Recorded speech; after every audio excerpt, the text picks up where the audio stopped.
will go live in 5 seconds. 4, 3, 2, 1. Not Voice Radio.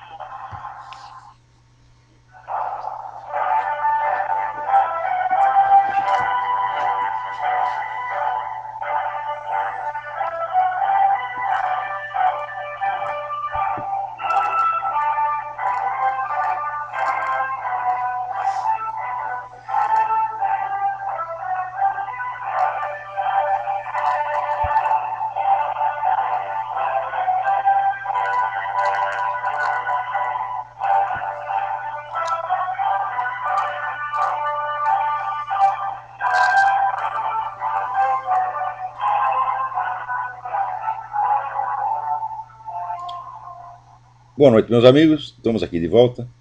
Como sempre, começamos invocando a Santíssima Virgem Maria, o Santo Padre Pio de Pietrelcina, para que roguem a Deus que nenhuma injustiça se cometa nesse programa. Queria lembrar aqui, novamente a vocês, que estão abertas no Colégio São Bento as matrículas para uma sessão especial do colégio dedicada a restaurar a educação católica no Brasil. Este é um empreendimento inédito, que vai totalmente contra o espírito dos tempos, e que para os católicos é uma questão de sobrevivência. Então, se você tem filhos em idade escolar, você, por favor, telefone para o Colégio São Bento, fale com a secretária Liege, número 011-3328-8797, ou 011-6447-7237. Agora, se você não quiser fazer isso, você pode inscrever também o seu filho no ensino público, onde ele será ensinado a chupar pica, dar o cu e outras atividades pedagogicamente relevantes, essenciais para o progresso da ciência. Então aqui me informam, aqui o Alex Álvares me manda um negócio, uma informação essencial aqui, ó. O grande parlamentar brasileiro Tiririca foi diplomado, né? E está aqui, salário 26.700. Ajuda de custo, R$ 35.053. Auxílio moradia, R$ 3.000. Auxílio gabinete, R$ 60.000. Despesa médica pessoal e familiar ilimitada e internacional, com livre escolha de médicos e clínicas. Telefone celular, ilimitado, despesas ilimitadas. Mais um bônus anual de R$ 53.400. Passagens e estadia, primeira classe ou executiva sempre ilimitado. E para reuniões no exterior, ele tem direito a custeio total de viagem e hospedagem para pelo menos 2 congressos, simpósios, etc, etc. Né? Custo médio mensal, R$ 250.000. Puta que o pariu! Né? De onde sai esse dinheiro? Sai do bolso de quem votou no Tiririca e de quem não votou também. Quer dizer, o preço da piada cara é essa, porra. Né? Você pensa que votando no Tiririca está gozando da cara de quem? Da sua própria. Né? Agora, para não pensar que é só no Brasil que tem maluco, você vê aqui. Na Inglaterra, né, o súdito de Sua Majestade, o senhor Ian Morris, de 41 anos, ele tinha sido condenado à prisão por tráfico de drogas. Mas daí, de repente, ele decidiu que queria mudar de sexo, queria se chamar Dean, né? Ele conseguiu ter a pena revogada, porque o juiz, né, ficou com dó, falou, não, se ele ficar na cadeia, coitado, ele vai continuar vivendo esse drama sexual, né, vivendo dentro desse corpo masculino que ele abomina. Né? Então o juiz até mandou uma carta para ele, você tem andado uma corda bamba sexual, levando a uma existência extremamente triste e deprimente. Se eu mantivesse você na prisão, eu estaria sentenciando a continuação do seu pesadelo sexual, talvez para sempre. Né? E o juiz se dirige, né, ao Ian Morris como Mrs. Morris. Não, Miss Morris, senhorita, não é senhora ainda. Ainda não é senhora. Né? Então é o seguinte, se você está na Inglaterra, tem algum inglês me ouvindo, está aí minha sugestão. Cometa o crime e mude de sexo. Você está na rua no instante seguinte. Porque os caras não vão querer que você fique sofrendo lá. Agora, depois ele pode cometer outro crime, né, e fazer que nem outro inglês fala, não, eu quero meu peru de volta. Daí você também será libertado. É assim, né, não sei quantas vezes dá para mudar de sexo.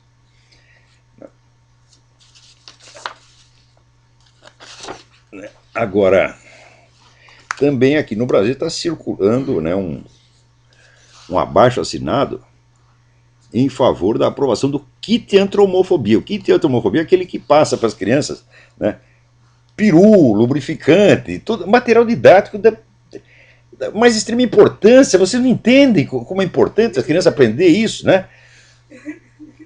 Brincar já com piruzinho de borracha desde pequenininho, né? Depois vão passar a brincar com o peru do professor, né? Mas isso é uma segunda etapa no progresso do entendimento, né? Então aqui diz aqui o manifesto: o Brasil está novamente diante de uma encruzilhada histórica relativamente aos seus direitos civis. Cabe a nós decidirmos se vamos ser uma nação para todos ou não, se vamos nos deixar guiar pela intolerância ou pelo obscurantismo, ou se queremos uma nação moderna, aberta e democrática. Tá vendo? Quer dizer que para construir uma nação aberta e democrática é preciso distribuir perus de borracha às crianças, porque os adultos, todo mundo, né? No Brasil todo mundo tem um peru de borracha. Então não é justo que as crianças sejam, né, prejudicadas na distribuição de perus de borracha e tubos de KY. Tem que democratizar o peru de borracha. Todo mundo sentando em cima, desde pequenininho, né? Mas assim, a piada vira realidade. Agora aqui também, né? Esse Obama também não deixa para trás. Esses dias que está todo mundo chorando por causa do negócio do que aconteceu no Arizona, né? O Obama aproveitou que estava todo mundo pensando em outra coisa, sabe o que ele fez? Soltou uma ajuda econômica para o regime Fidel Castro em Cuba. Está dando dinheiro para os caras, que evidentemente vai ajudar, né, o regime que está cambaleante a durar mais um pouco. Todo mundo sabe que esse negócio da viagem para Cuba, que esse governo também liberou, elas só servem, sobretudo, para o governo cubano recrutar americanos como agentes de influência, treiná-los em táticas de guerrilha, né, e colocá-los em contato com o terrorismo internacional. Quer dizer, o governo facilitou essas atividades do governo cubano nos Estados Unidos. Agora, para piorar a coisa, esta ajuda, né, generosa do governo americano a Cuba aconteceu na mesma hora em que tem lá um cidadão americano preso, sem processo, sem acusação, ninguém sabe porque ele está preso, né? Há mais de um ano. O cidadão chama-se Alan Gross. Ele estava lá trabalhando num projeto altamente criminoso, que era o de facilitar as comunicações entre os cubanos e o mundo externo, através da internet. Você vê que atividade, né, prejudicial, criminosa e imoral o sujeito estava se dedicando. Lá onde já se viu deixar o cubano falar com gente fora de Cuba, coisa mais feia, né? Daí o Departamento de Estado disse que estava... Não, nós estamos muito otimistas quanto à sorte do Sr. Gross, que tem 60 anos e alguns problemas de saúde, de que ele vai... Logo vão permitir que ele retorne aos Estados Unidos. Problema de saúde, olha aqui, o sujeito perdeu 45 quilos na prisão. 45 quilos. O Departamento de Estado diz, não, ele tem alguns problemas de saúde. O que fazer com um cara desse se não mandar tomar no cu, porra? Né? Como é que se pode discutir educadamente uma coisa dessa? Né? Também agora estão discutindo aqui o novo orçamento americano, que tem uma verba monstro para financiar aborto, seguindo então aqui o programa da Planned Parenthood, né? Planned Parenthood foi fundado por uma senhora chamada Margaret Sanger, e outro dia teve aqui uma exposição no Smithsonian Institute, né, que celebrava lá a vida e obras da dona Margaret Sanger, mas esqueceram de contar o seguinte capítulo, né? A mulher era uma conferencista de muito sucesso no Ku Klux Klan. Ku Klux Klan, é difícil falar isso. KKK, né? E olha aqui uma afirmativa que ela fez numa conferência aqui lá no Ku Klux Klan. Os fracos, os pobres e os negros são apenas ervas daninhas que precisam ser desarraigadas ou esterilizadas para o bem da humanidade. Então a ideia dela é parar a clínica de aborto especificamente nos bairros pretos.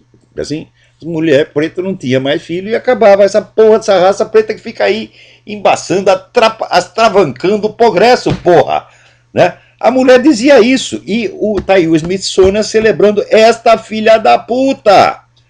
Agora acontece que essa informação Ela circulava na internet há muito tempo, o Smithsonian não tem nenhum pretexto para não saber disso. Mas acontece que os livros que a mulher escreveu tinham direitos autorais. E, naturalmente, a Planned Parenthood não ia permitir que esses livros fossem publicados, porque senão fossem republicados, porque senão todo mundo ia saber quem era essa filha da puta da Margaret Sanger.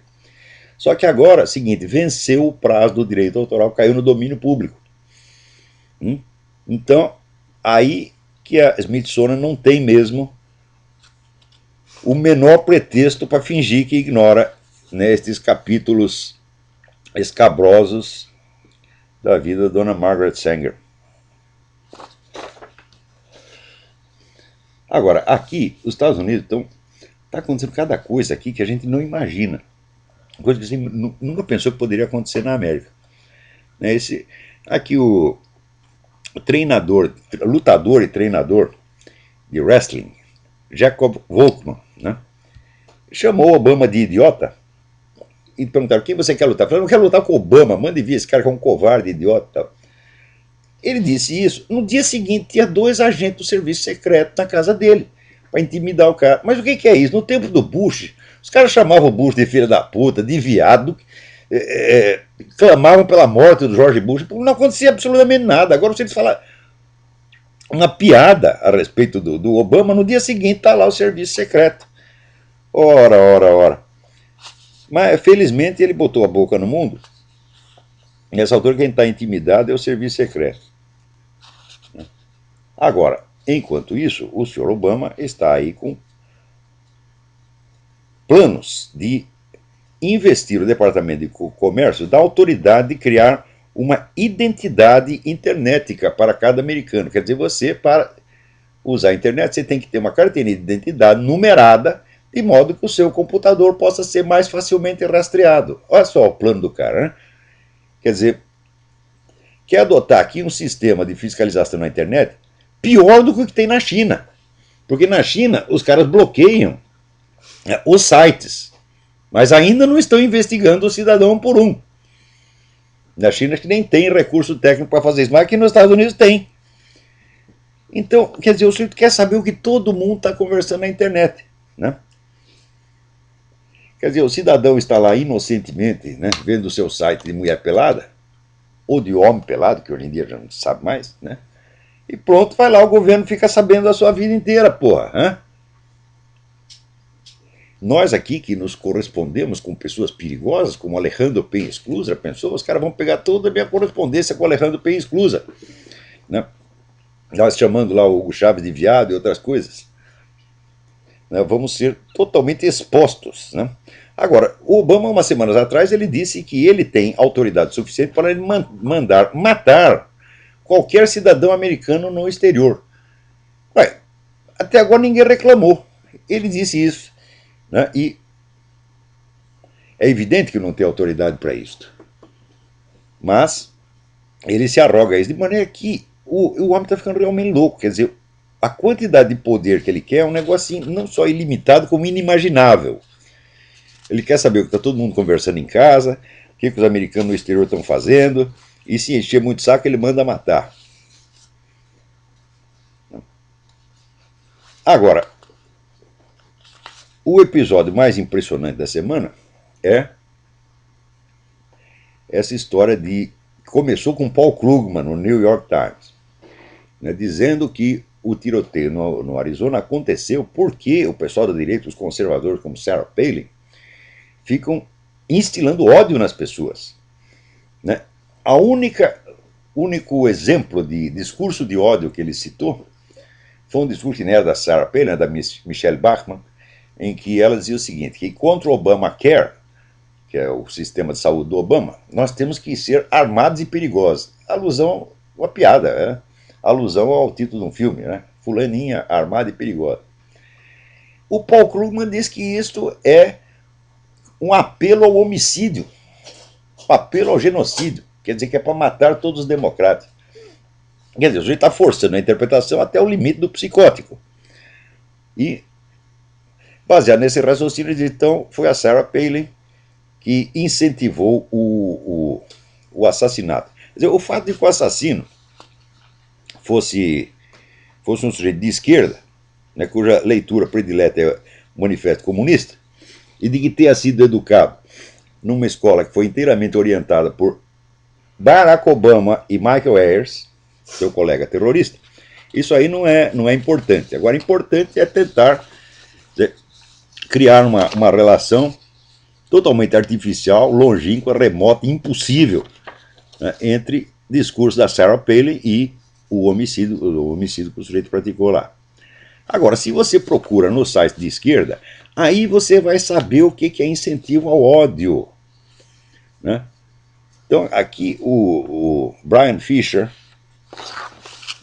num artigo recém-publicado, no One News Now, dá uma lista de 2 páginas de frases que ele colheu nesses sites de esquerda a respeito de Sarah Palin.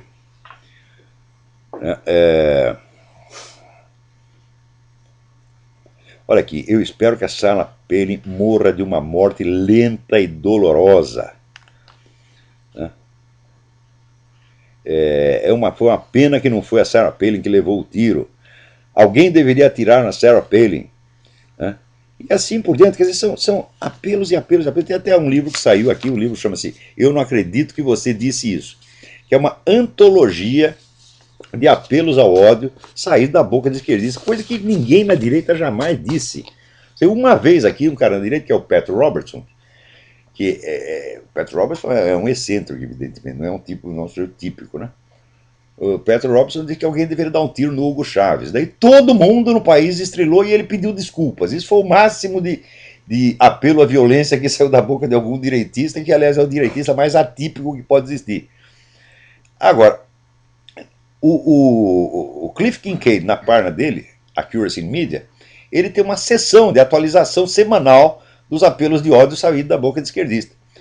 De modo que esse mesmo pessoal que incentiva os outros ao homicídio, né, quando eles querem matar alguém, eles fazem tantos apelos à matança do sujeito que a imagem do camarada fica cercada de violência. Então dá a impressão que a violência saiu dele.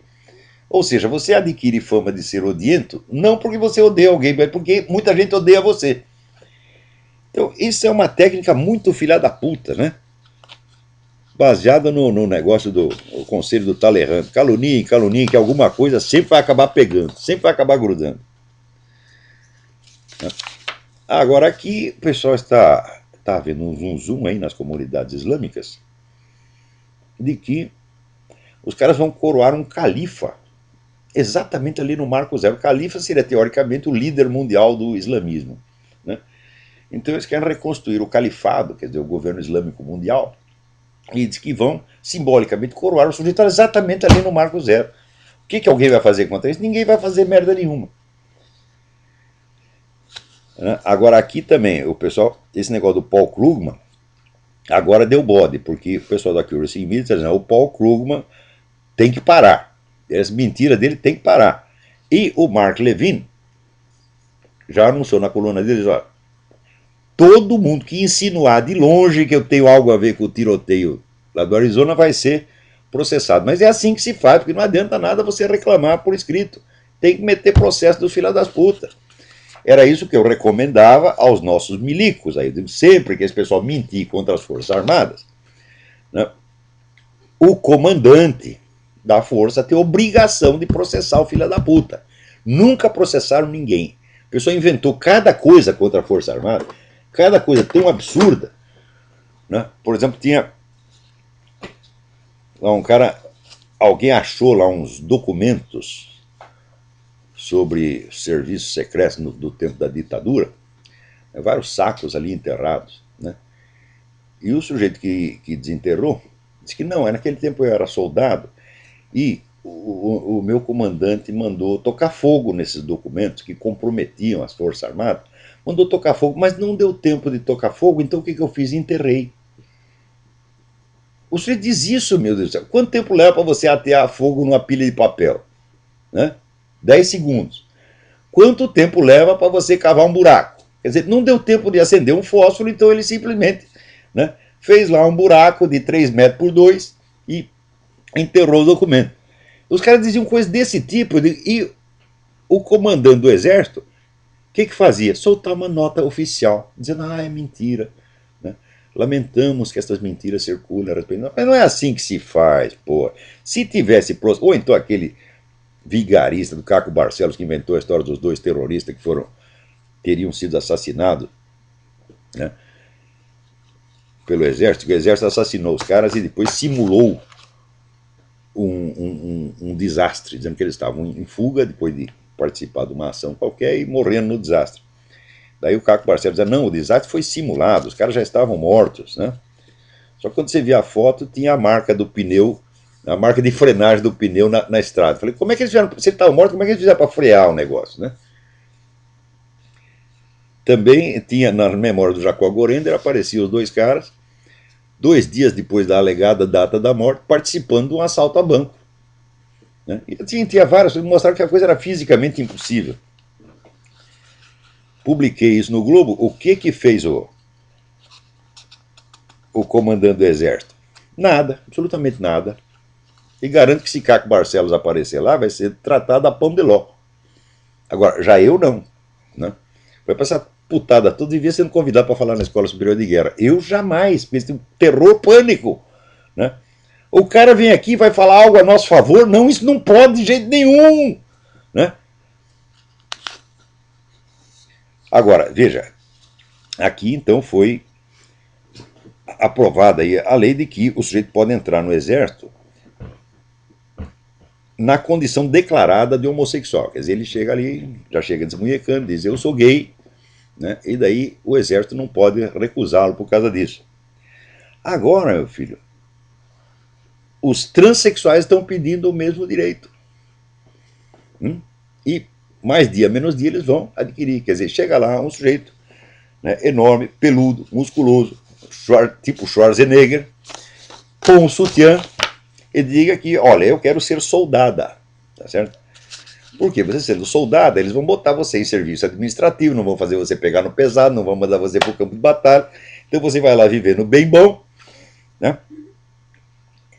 E isso aí é claro que vai vir uma palhaçada, né? Mas a palhaçada é intencional, quer dizer, é desmoralização completa, né, de todo o senso de ordem, hierarquia, respeito, etc, etc. Agora, olha aqui um negócio interessante, né? O cara fica falando negócio de discurso de ódio, né? O xerife lá da cidade onde teve o tiroteio, que foi um cara do, vamos dizer, mostrou uma incompetência atroz. Apareceu aqui o xerife Joe Arpaio, que é o xerife mais popular dos Estados Unidos. O xerife conseguiu reduzir a criminalidade na sua cidade a 0, né, porque ele não deixa os presos nem ver televisão, com os caras para trabalhar, ele não dá moleza, então virou o xerife mais famoso. E o Joe Arpaio contou, olha, esse xerife lá dessa cidade, do Arizona, o tal do Dupnik, o Dupnik, uns anos atrás, participou, né, o pessoal da delegacia dele, não ele pessoalmente, uma turma da delegacia dele, participou de um protesto no qual ele, Joe Arpaio, era decapitado em efígie. Quer dizer, isso aí não é apelo ao homicídio, não vai dizer, não, o Dupnik fez apelo ao assassinato do Joe Arpaio. Jamais, jamais, nós decapitamos assim por carinho, né? Estão cheios de amor. Agora, aqui também fizeram uma pesquisa essa semana, porque a turma logo, cada tiroteio que tem, aparece alguém dizendo, não, nós temos que tirar as armas da população, controlar as armas, etc, etc. Fizeram uma enquete e só 20% das pessoas aprovaram a ideia de que o maior controle das armas diminuiria a possibilidade de acontecimentos como esse. Falou, quem quer matar, não precisa... não precisa ter direito às armas. Ele obtém a arma sem direito nenhum. Que direito tem esses traficantes todos no Brasil de ter arma? Nenhum, e no entanto eles têm as armas. Eles não querem o direito à arma, eles querem a arma, tá entendendo? E assim vai. Agora aqui alguém me manda 2 vídeos muito impressionantes, né? Um vídeo mostra o Sérgio Cabral ouvindo o pessoal relatar essa tragédia aí que houve, né, em Teresópolis, Friburgo, Petrópolis, etc, etc. E o pessoal o cidadão, aparece ali um camarada, negro, gordinho, né, explicando para o governador a tragédia, etc, etc. Sabe o que o governador fala? Ó, vem falar comigo ali em privado, no meu escritório. Não queria que ninguém ouvisse a história. Quer dizer, para não pegar mal para o governo dele. Isso é a emoção que o governador tem quando os seus compatriotas morrem às dúzias, né, num deslizamento de terra. Depois mostra o mesmo Sérgio Cabral quando o negócio do pré-sal, né, o direito ali à administração do pré-sal foi tirado do estado dele.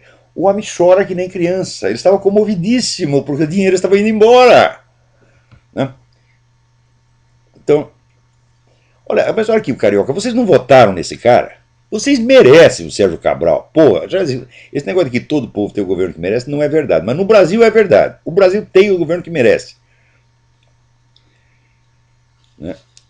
Então, o Sérgio Cabral provou mais uma vez que é um sujeito absolutamente desprezível, né? Vamos ver o que mais nós temos aqui. Tem umas coisas interessantes aqui. Mais material sobre o tiroteio do Arizona. Olha aqui. Pedro Abramovay, secretário nacional de política sobre drogas, né? Ele defende o fim da prisão para pequenos traficantes. Vai soltar todos os pequenos traficantes. Uai, mas o que é o pequeno traficante, né? Se não o último elo de uma rede que vem desde os grandes traficantes. Então, o pequeno traficante, meu filho, ele não tem contato direto com a produção, né? Ele é um intermediário. Então, se você soltar todos os pequenos traficantes, você está trabalhando para os grandes, quer dizer, você está aumentando ali a mão de obra à disposição dos grandes. O cara sabe perfeitamente disso, não precisa explicar, né? Agora, o sujeito acabou de ser nomeado e já está. Olha o que ele vai fazer pela segurança no Brasil: soltar todos os pequenos traficantes. Puta merda. Agora aqui apareceu no Wikileaks aquela história de que o governo brasileiro, no tempo em que o Brasil estava, havia tropas brasileiras intervindo lá no Haiti, que o governo americano estava muito insatisfeito com a atuação brasileira porque não era firme o suficiente, não era enérgico o suficiente contra as gangues. Daí entrevistaram o general Heleno. Eu falei: o general Heleno é um sujeito que já fez muita coisa boa, tá entendendo? Porém, você vê o que é a revolução cultural. Quando ele mete na cabeça das pessoas, fazer certos slogans, certos lugares comuns, elas repetem aquilo com um automatismo incrível. Então, olha a explicação que o general Heleno deu. Olha, quem sofria com os sequestros feitos por essas gangues eram sobretudo os ricos. E os americanos estavam lá defendendo os ricos. Por isso que eles queriam que nós agíssemos contra as gangues. Isso quer dizer, general, que o sujeito é rico, pode ser sequestrado? Você não tem obrigação de coibir o sequestro? É? Quer dizer, veja este preconceito de classe nojento, né? Então, general Heleno, o senhor é um homem honesto, mas desculpa, o senhor é burro. O senhor é burro. E o senhor sai repetindo esse tipo de discurso de slogan, de propaganda comunista, sem nem saber que é comunista. O senhor não tem cultura suficiente para identificar da onde vêm as ideias que entraram na sua cabeça. E sai repetindo besteira, né? Quer dizer, como se o brasileiro precisasse de algum pretexto para não fazer nada contra gangues, contra criminosos, né? Isso já é hábito brasileiro. Se é criminoso, você nada faz contra ele. Então, chegou lá, eles pacificaram um bairro, lá, uma região no Haiti, e nada fizeram contra as gangues que continuaram aterrorizando ali a população. Quer dizer que, mas os caras são ricos, então pode sequestrar. O que é isso? Puta que pariu, puta que pariu. Ele não percebe a indignidade, a infâmia do que ele disse. Ele não tem condição para julgar o que ele está dizendo. Então isso quer dizer, o decréscimo de consciência intelectual e moral no Brasil é tanto que afetou todo mundo. Pouco importa se o cara é comunista, direitista, conservador, católico, protestante. Está todo mundo ficando idiota nesse país, é uma coisa terrível. Eu nunca vi um fenômeno desse em todo o mundo, em qualquer país onde aparece, né? Por exemplo, governante falando besteira, todo mundo percebe imediatamente. No mínimo, é como aqui, fica 50% de um lado e 50% do outro. Agora, no Brasil, não, as pessoas falam essas coisas, todo mundo repete o discurso aprendido na escola, né? Continua repetindo aquilo pelo resto da vida, como se o professor fosse uma autoridade papal. Quer dizer, é uma inércia mental, assim, onde toda a sua atividade intelectual se reduz ao automatismo, né? Aqui, Tiago Martins dos Santos me manda uma pergunta. Estou assistindo o documentário Agenda, o documentário que eu recomendei aqui. Há uma frase de Marx na qual ele fala que destronaria Deus e o capitalismo. Minha pergunta é, será que o capitalismo não é uma desculpa, uma pista falsa para o real objetivo de Marx, destronar Deus e o cristianismo? E olha, se você for encarar a coisa do ponto de vista biográfico, você vai ver que a primeira preocupação de Marx não foi com o capitalismo, mas foi contra Deus. Isso aí desde os 17 anos. Então a ideia de destronar Deus era uma ambição que ele tinha desde pequeno. Depois é que ele achou que a cultura cristã era uma superestrutura e que embaixo dela tinha o capitalismo. Então, para quebrar a autoridade de Deus no mundo, precisava primeiro destruir o capitalismo. Mas destruir o capitalismo, de fato, é um meio. A finalidade última é instituir o que o Antônio Gramsci depois chamaria a completa terrestrialização do pensamento. Quer dizer, você fechar a humanidade numa redoma onde ela não pode conceber nada além da existência terrestre. Então o objetivo era realmente esse, quer dizer, depois, no livro do pastor Richard Wurmbrand, ele nota que na prisão em que ele ficou, pelo menos, e depois ele confirmou, isso acontecia também em outras prisões, ele foi preso na Romênia, toda a lavagem cerebral que os caras sofriam na prisão não era contra o capitalismo, mas contra a religião. Então ele começou a desconfiar, falou, pô, esse negócio de capitalismo parece que é um pretexto, eles estão mais interessados em tornar o sujeito ateu do que torná-lo anticapitalista. Eles têm mania de religião.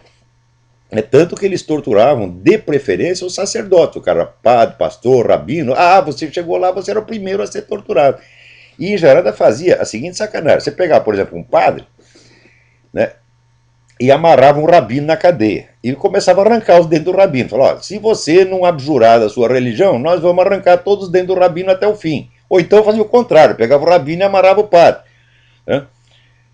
Então o sujeito acabava abjurando, pelo menos da boca para fora, para não ter que ser cúmplice, né, naquela maldade que estava sendo infligida a outro. Então ele viu que aquele pessoal das prisões tinha obsessão com extirpar a fé religiosa do coração das pessoas, muito mais do que jogar contra o capitalismo. Daí que ele começou a investigar o negócio que terminou no livro Marx e Satã, que é um livro de leitura absolutamente essencial, onde ele mostra ali os escritos de juventude de Karl Marx, que não tinham sido publicados, que estavam lá guardados no arquivo Marx Engels de Moscou, onde fica claro que Marx participou de rituais satânicos na juventude. E não só na juventude, porque a empregada dele, Helene Demuth, aquela mesma que ele comia e teve um filho com ela, diz que ainda depois de homem adulto, ele fazia uns rituais estranhos, acendia lá umas velas, botava uma fita na cabeça, um negócio esquisito. O que era aquilo lá? Era rito judeu? Não, nada disso. Né? Era rito satânico, evidentemente. Então quer dizer que o cara não só era satanista na juventude, como continuou. E o negócio anticapitalista era apenas, de fato, o meio para chegar à finalidade última. Né? Agora, aqui, o Alan Lopes me pergunta, prezado Olavo, sempre tive dificuldade de entender o que o senhor entende por intuição. Seriam os primeiros princípios indemonstráveis? Não, a coisa é muito simples.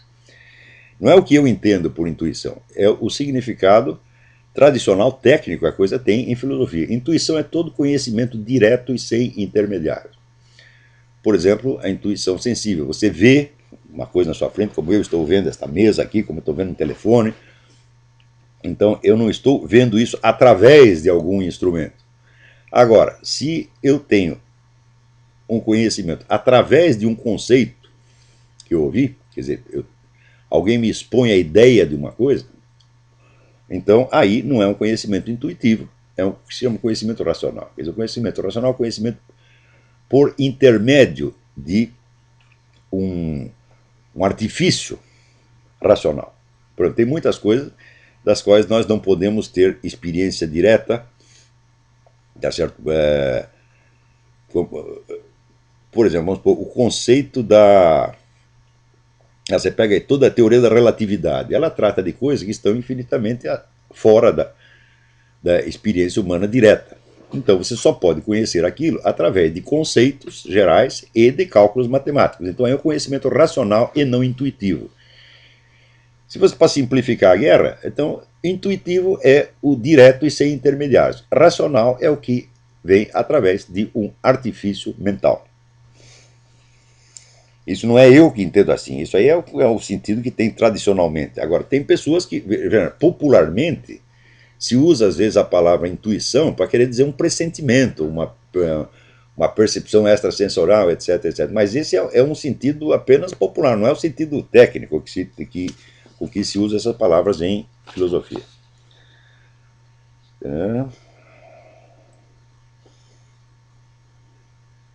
Aqui, o Roberto Bernardo, ele é professor de jiu-jitsu. O Brasil tem jeito? Pergunta ele. Ou só vai piorar as coisas? Eu acho que vai piorar muito. Por quê? Esse pessoal que está no poder, eles conseguiram desmantelar qualquer possibilidade de oposição séria. Eles só têm oposição biônica. Então eles controlaram tudo, tudo, tudo. Então, o Brasil tinha jeito 10 ou 15 anos atrás. Agora não acredito que tenha mais jeito, não. Agora vai seguir o seu destino petista até o amargo fim. A não ser que fatores internacionais intervenham. Porque, veja, o sucesso do governo Lula se deve inteiramente ao seguinte fato. Você tem grandes banqueiros internacionais que estão interessados em criar um governo mundial. Para criar um governo mundial, você tem que quebrar a soberania americana. Para quebrar a soberania americana, você tem que quebrar a economia americana. Então eles estão fazendo tudo o que podem para quebrar a economia americana, e foi para isso que elegeram o Obama. Enquanto isso, eles diziam, bom, onde nós vamos botar nosso dinheiro de modo que nós mesmos não percamos com a destruição que estamos fazendo? E escolheram o Brasil, porra! Então o Brasil virou uma espécie de cofre forte, onde os demolidores da economia americana se resguardam dos efeitos de suas próprias ações. Então choveu investimento internacional no Brasil e, é claro, o padrão de vida das pessoas melhorou. Então, pode ser que amanhã esse pessoal decida, vamos tirar nosso dinheiro do Brasil e botar na Zâmbia. Daí afunda tudo, daí acaba o sucesso petista. Mas, você pode perguntar assim, bom, e se a economia for para o brejo?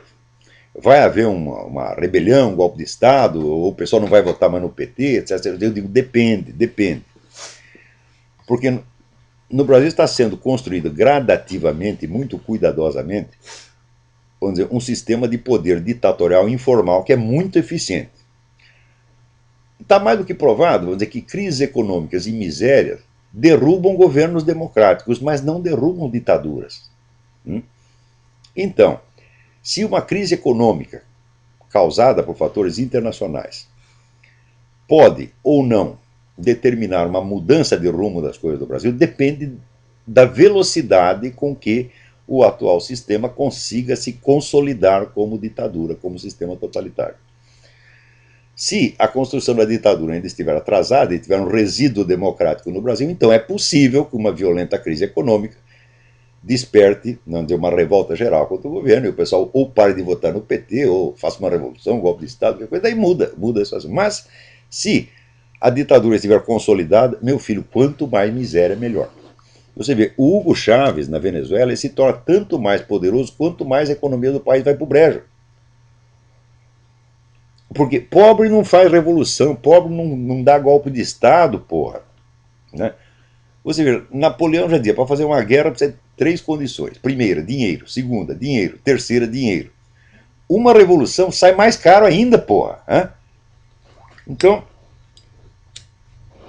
um bando de esfomeados não tem a mais mínima condição de fazer a revolução. Essa ideia de que, olha, quantas vezes eu conversando no Brasil com empresário, até gente de comando militar, até gente de serviço de inteligência, todos eles achavam assim, não, mas se a situação econômica piorar, né?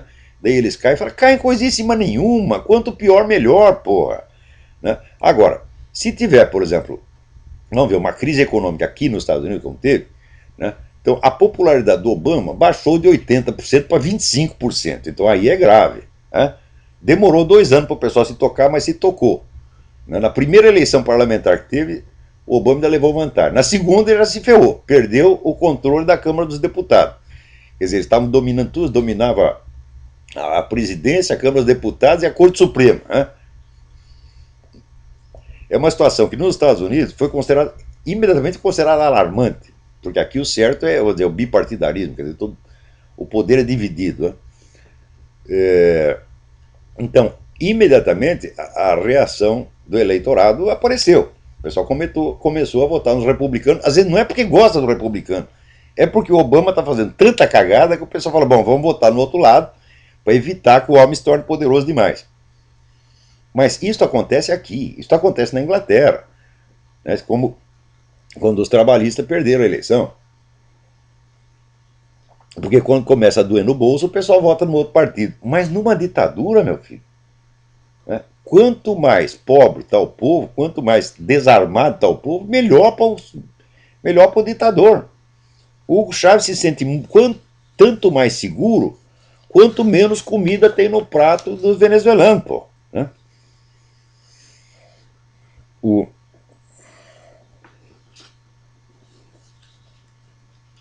Vamos ver aqui. Gostaria. Peraí, tem alguém na linha. Alô, quem é? Olá, tudo bem? Tudo bem? Quem é? É Charles, eu sou doutorando aqui na França, na Universidade de Birmingham, na França. Muito bem. Tudo bem? Eu queria comentar, nós falamos sobre essa questão de diferença. E. É Charles. Sim, diga. Então, o que acontece? A gente, eu já estou explicando para o aluno no Brasil, na internet, que a gente pensa que o Brasil está bem e a gente não vai para os números, né? Para você ter uma ideia, o CNRS, que é o Centro de Pesquisa da França, tem um orçamento de 7,7 bilhões de equivalente a reais para 11.600 pesquisadores. O Brasil vai ter agora, a CAPES vai ter 3 bilhões em 2011 para 70 mil pesquisadores. O negócio tá brabo, é. Pois é, então, ou seja, o Brasil gasta 42 mil por pesquisador, enquanto que a França gasta 600 mil anuais por pesquisador. Então, isso para você ver como é que é a nossa pesquisa no Brasil.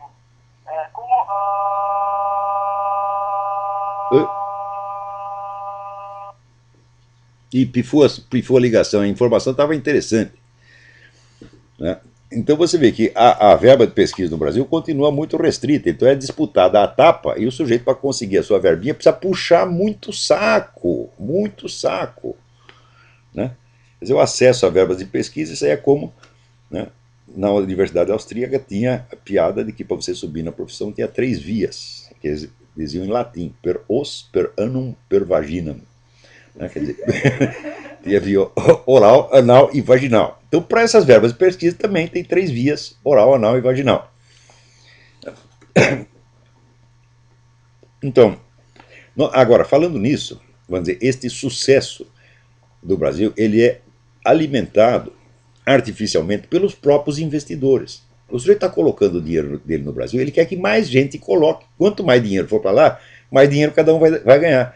Então você pega esses boletins de investidores, todos dizem a mesma coisa, invista no Brasil, aquilo é uma maravilha. Assim, é um negócio avassalador. Né? Só que antes mesmo, isso aí é tipo da... Você sabe que esses conselhos de investimento são profecias autorrealizáveis. Você diz, invista lá, nós vamos ganhar um montão de dinheiro. Se as pessoas acreditarem, você vai ganhar realmente um montão de dinheiro. Se não acreditarem, não sai dinheiro nenhum. Então, a campanha pelo investimento no Brasil foi uma coisa avassaladora aqui. Então, foi um sucesso aparente, alimentado de fora e sustentado ao mesmo tempo pela mídia, que é da propriedade dos mesmos banqueiros internacionais, dos mesmos investidores. Então, nós vamos colocar nosso dinheiro no Brasil, então o Brasil protege nosso dinheiro e nós temos que proteger o Brasil. Foi isso a razão do sucesso do Lula. Quer dizer, qual é a contribuição do Lula para isso? Nada, o Lula não fez nada. Os meninos do Lula não fizeram nada, não foram eles que conseguiram isso. Isso é uma decisão internacional. A história do Brasil sempre se escreveu desde o exterior. O Brasil é uma vítima inerme da história internacional. E vítima, às vezes, beneficiária também. Não foi só isso que aconteceu. Peraí, tem mais alguém aí? Alô? Bom, professor, é Rony Cardoso, tudo bom? Rony, tudo bem? Professor, eu estou com uma dúvida, não tem muito a ver com o que o senhor está falando neste momento. Se eu puder esclarecer ao longo do programa, estaria grato. Na leitura dos seus livros, o senhor recorre ao conceito de eviternidade. Sim. Explicar algumas coisas. E eu acho que eu não entendi muito bem onde pode ocorrer isso. Eu acho que eu não consegui captar o conceito de eviternidade se eu puder. Não, mas é muito simples. A definição de eternidade, a definição técnica, foi dada já há muito tempo pelo filósofo Boécio. Ele diz: a eternidade é a posse plena e instantânea de todos os seus momentos. Então quer dizer que a eternidade é aquilo que paira acima do tempo imutavelmente. Perenidade quer dizer sempre duração sem limite. Perenidade é um tipo de tempo. Então, por exemplo, você, quando você morrer, quando seu corpo acabar, você vai ter uma duração ilimitada. Você continua vivendo, mas acontece que você não é eterno. Por quê? Porque você foi criado. Você não é superior ao tempo. Quer dizer, quando a igreja nos promete a vida eterna, como dizer, uma figura linguar. Eterno é Deus. Nós nos tornamos apenas perenes, porque nós não retroagimos no tempo. Nós não estamos presentes no passado anterior ao nosso nascimento. Nós temos um começo. Então é isso que se chama eviternidade. Eviternidade ou perenidade é aquilo que tem uma duração ilimitada, mas não está acima do tempo, como a eternidade. Então é a famosa teoria do triplo tempo. Você tem o tempo, a perenidade e a eternidade. Entendeu agora? Caiu a ligação dele, mas está aí explicado, então ele pode ouvir e, se houver alguma dúvida, volta a telefonar. Se houver alguma... Eu tenho um livro muito bom sobre isso, que é o livro do Ananda Coomaraswamy, que se chama Tempo e Eternidade, dá a explicação técnica disso, conforme aparece nas várias tradições religiosas, sempre com o mesmo sentido. Quer dizer, neste ponto, as várias religiões são coincidentes. Religiões, e não só, também a tradição filosófica também é coincidente nessa ideia do triplo tempo. Agora, aqui. O Pedro Heroles me pergunta qual é o meu parecer sobre o trabalho de Thomas Woods e do Instituto von Mises. Eu acho que os dois são indispensáveis. Do Instituto von Mises a gente não concorda com tudo. O Mises teve muita influência de Immanuel Kant, e aí ele rateia um pouco. Mas, no geral, são informações indispensáveis, e a idoneidade intelectual do Ludwig von Mises é uma coisa que está acima da possibilidade de dúvida. Porém, ainda em resposta a isso, veio por coincidência aqui um e-mail do André Ricardo Randazzo Gomes, dizendo: gostaríamos de sugerir que o professor Olavo recomenda a seus ouvintes no Trollspeak a série A Igreja Católica Construtora da Civilização, apresentada por Thomas Woods, originalmente num canal TV americano, que nós traduzimos e legendamos, colocando à disposição no YouTube no seguinte canal. Anote aí, www.youtube.com/Candungus, K-A-N-D-U-N-G-U-S. Então isso certamente vale a pena ver. Então tá aí, olha, o trabalho do Thomas Woods é coisa de altíssimo valor, não apenas apologético, mas historiográfico. Alguém aqui me pergunta,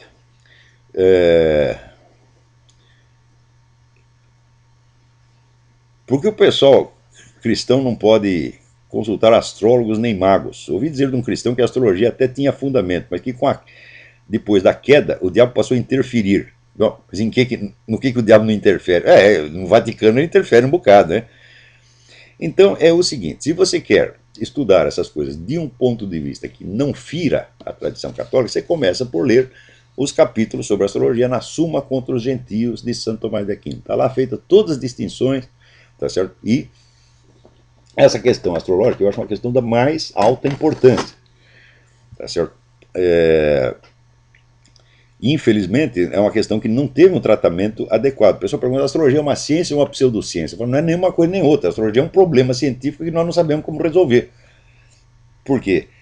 Estudos estatísticos, o mais completo que foi feito por um cidadão chamado Michel Gauquelin, na França, mostrou que existe alguma correlação, que não é exatamente o que os astrólogos costumam apontar, entre as posições planetárias e as escolhas de profissão. Quer dizer, grupos profissionais definidos correspondem a certas posições planetárias definidas. Estatisticamente, isso foi feito até com 50 milhões de horóscopos de nascimento. Então, existe algo aí que precisa ser elucidado. Quer dizer, talvez os astrólogos ouviram o galo cantar, mas não sabem aonde. Mas, em todo caso, se você não tiver meios não astrológicos de averiguar isto, então não adianta discutir astrologia. Porque o problema não é saber se a astrologia funciona. O problema é saber se, primeiro, se esta correlação entre posições planetárias e acontecimentos terrestres existe ou não existe. Depois de você elucidar isso, você precisa saber, daí sim você pode investigar a astrologia. Mas o debate sobre o assunto sempre confunde duas coisas. Confunde, primeiro, a existência ou inexistência do fenômeno com a prática da astrologia. Eu digo, uma coisa não tem nada a ver com a outra. Então, eu escrevi muita coisa sobre isso, mas foi inútil. Acho que ninguém quer encarar o assunto a sério, justamente porque sabem que é extremamente importante. Mas se você quer tirar suas dúvidas quanto à viabilidade de um católico estudar essas coisas, então vai lá no Santo Tomás de Aquino, está tudo explicadinho lá.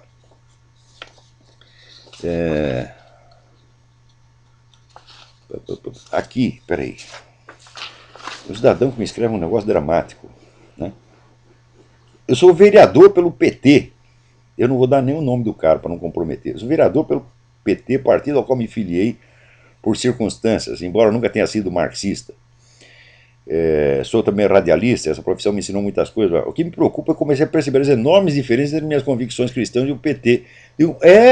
Mas o PT foi feito para enganar cristão, meu Deus do céu. O PT foi criado pela teologia da libertação, que é o maior pseudo-catolicismo que já existiu, que é um bando de comunista, que estão lá obedecendo, realizando o plano que o Antônio Gramsci definia assim: não atacar a Igreja Católica, mas usá-la como instrumento, esvaziá-la do seu conteúdo espiritual e usá-la como megafone para os nossos projetos.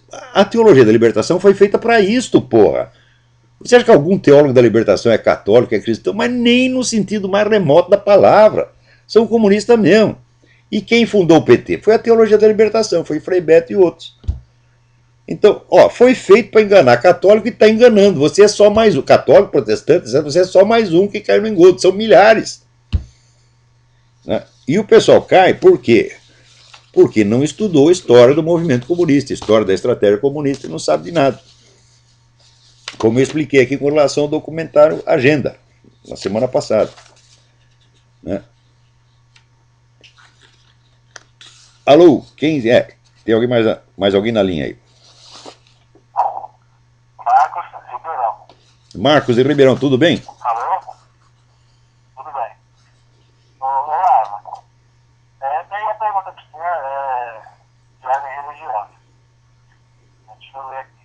A existência de Deus está diretamente ligada à existência da alma? Ou é possível a existência de um sem o outro?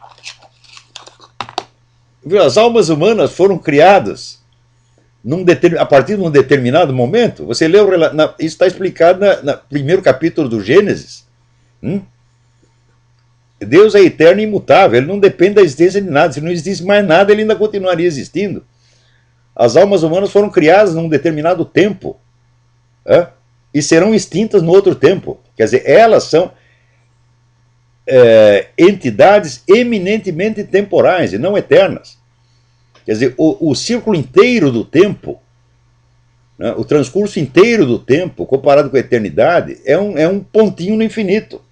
Não há comensurabilidade entre tempo e eternidade. E a existência das almas humanas é apenas uma coisa a mais que aconteceu no tempo. Agora, isso do ponto de vista objetivo. Do ponto de vista subjetivo, isso é do conhecimento, nós só podemos chegar a conceber algo de Deus a partir do conhecimento da nossa própria alma. Mas isso é diferente. Aristóteles já distinguia entre a ordem do ser e a ordem do conhecer, e dizia as duas coisas são inversas. A ordem de importância dos fatores causais é inversa em relação à ordem com que você as conhece. Quer dizer, você vai sempre da superfície para o centro, da periferia para o miolo. Então, quer dizer, nós conhecemos Deus a partir da experiência da nossa própria alma, mas não quer dizer que a alma seja importante na ordem dos fatores. Quer dizer, Deus vem infinitamente antes, tanto no sentido temporal quanto no sentido lógico. Mas nós conhecemos Deus através do conhecimento da nossa própria alma. Isso aí o famoso oráculo de Delfos já dizia: conhece a ti mesmo primeiro.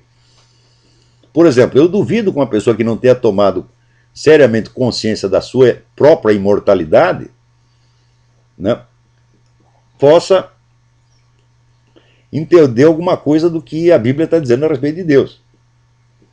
E o Miguel do Unamuno já perguntava assim: se não tivesse alma imortal, para que eu ia precisar de Deus? Para eu morrer e parar de existir, não precisa de Deus nenhum. Mas isso se refere à ordem do conhecer, como dizia Aristóteles. Espera aí, não entendi. Não entendi.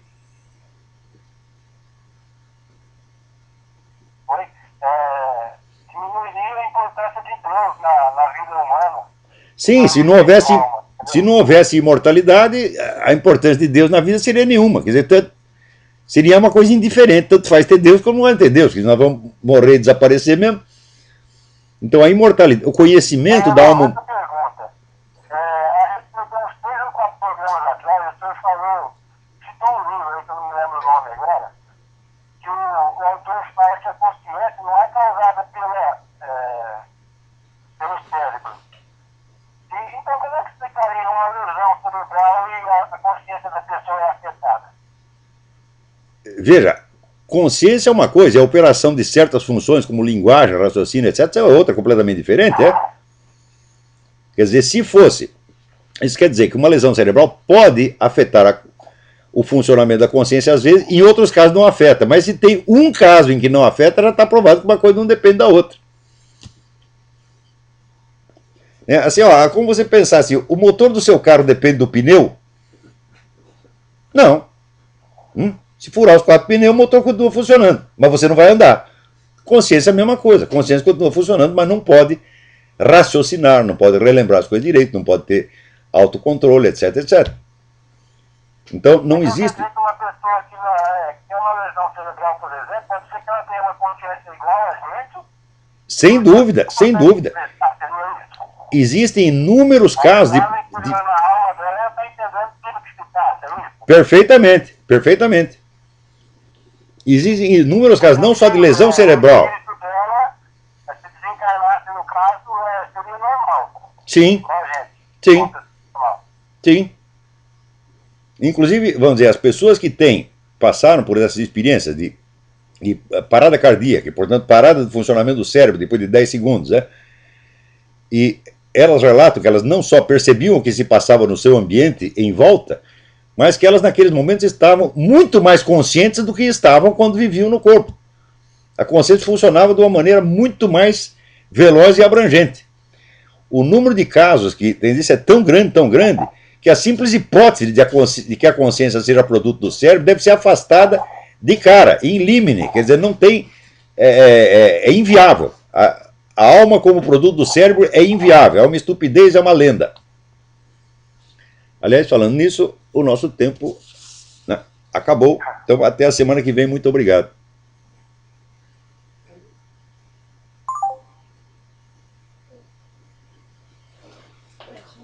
Aqui a gravação.